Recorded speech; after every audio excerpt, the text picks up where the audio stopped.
രാഹുലിന്റെ പ്രസംഗത്തിന് നിങ്ങൾ എത്ര മാർക്ക് കൊടുക്കും? രാഹുൽ ഹിന്ദുക്കളെ അധിക്ഷേപിച്ചോ?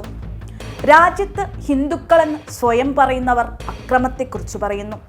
അതെ, കഴിഞ്ഞ ദിവസം ലോക്സഭയിൽ ഭരണപക്ഷത്തെ പിടിച്ചുലക്കത്തക്ക വിധമുള്ള രാഹുലിന്റെ തീപ്പൊരി പ്രസംഗത്തിൽ പലരെയും ചൊടിപ്പിച്ച വാചകങ്ങളിലൊന്ന്. സഭയിലിരുന്നവർക്കും ചർച്ച മുഴുവൻ കണ്ടവർക്കും മനസ്സിലായി രാഹുൽ ആരെയാണ് പറഞ്ഞത്, എന്താണ് പറഞ്ഞത്. और जो लोग अपने आप को हिंदू कहते हैं वो 24 घंटा हिंसा हिंसा हिंसा, नफरत नफरत नफरत, असत्य सत्य असत्य।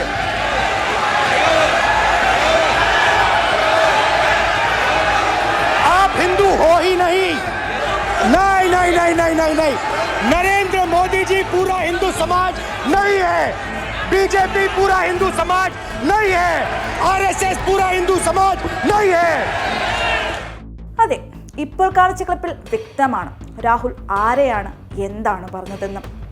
ഹിന്ദു ഹിംസ ചെയ്യില്ല, ഹിന്ദു അസത്യം ചെയ്യില്ല, ഹിന്ദു നഫ്രത്ത് ചെയ്യില്ല, യഥാർത്ഥ ഹിന്ദു അക്രമം വർഗീയത അഴിച്ചുവിടില്ല.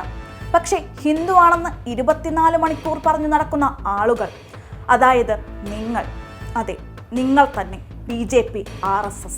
അതിന് ഏറ്റവും വലിയ ഉദാഹരണം ഇരുന്ന ഇരിപ്പിടത്തിൽ നിന്നും മോദിയിൽ തുടങ്ങി അമിത്ഷാ, രാജ്നാഥ് സിംഗ് അടക്കം മുൻനിര നേതാക്കളൊക്കെ എഴുന്നേൽക്കാതെ വേറെ നിവർത്തിയില്ല എന്ന മട്ടിൽ രാഹുലിന്റെ വാക്കുകളെ നൈസായിട്ടങ്ങ് വളച്ചൊടിച്ചത് നമ്മൾ കണ്ടതാണല്ലോ.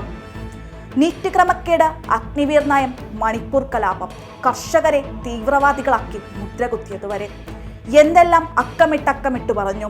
എന്നാൽ അവർക്കറിയാം ഞങ്ങൾക്ക് കാലിടറിയിരിക്കുന്നു, ജനങ്ങളൊക്കെയും മനസ്സിലാക്കിയിരിക്കുന്നു, ഞങ്ങൾക്ക് ശക്തരായ പ്രതിപക്ഷം വന്നിരിക്കുന്നു.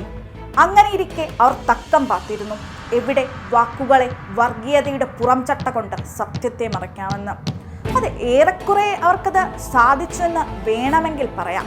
സാധാരണക്കാരുടെ, ഒരു രാജ്യത്തിൻ്റെ, ഒരു കൂട്ടം സമൂഹത്തിൻ്റെ പ്രശ്നങ്ങളെയും അതിനു പിന്നിൽ പ്രവർത്തിക്കുന്ന സത്യത്തെയും ലോകത്തിനു മുന്നിൽ വിളിച്ചു പറഞ്ഞപ്പോൾ അവർ ഭയന്നു. ആ ഭയം അവരെ വീണ്ടും മതത്തെ കൂട്ടുപിടിച്ച് അസത്യം തുപ്പാൻ നിർബന്ധിതരാക്കി.